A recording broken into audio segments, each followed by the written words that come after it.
Hi mga idol, sharing our first day Bali playcation. Ayan na si Kuya, tulog na tulog.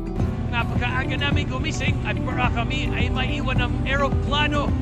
Diyos ko po, Rudy. Ayan na si Kuya. Maglalafet na papunta doon sa paroroonan.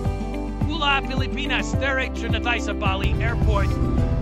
At ito ang aming hotel accommodation. Napakaganda po. Diba, presko. At ito ang aming lobby ay tingay aesthetic. Kita nyo naman, ayan, si Prestige. Inaasikaso ang aming reservation kasama ang Team Pilipinas. Ayan po si Biel, si Shami, ay Idol, ay Kuya Biel. Kamusta ay dyan? Naigay naman na tunay na ramiyay na puyat sa aming paglalakbay. Ari ang aming kwarto, 253. Ay aming sandali at aming ipaparita sa inyo. Kuya Dinit, ay kila-kilaya na tayo o pagpahinga na. Ay kita nyo, napakaganda na aming sala. May tigisa pa aming kama. Ay siya, sarap matulog dito.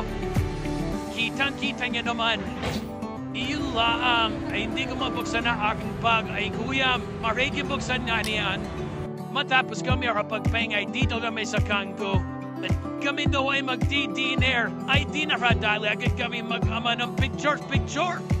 Eh kuya, hindi ka ba mukhang excited yan? And sila are busy kung saan kami kakain. At ating mga bagets. Ayan na mga bagets. Picture sila with Coach Mayo. Aba, ayan na nga si kuya. Napasayaw na.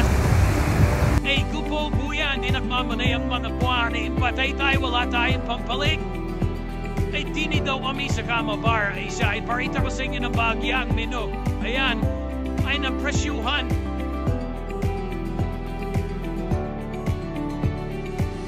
Matapos namin maghintay at mag-sightseeing,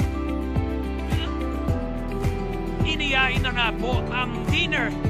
Naku po, napakasarap ng hain na yan.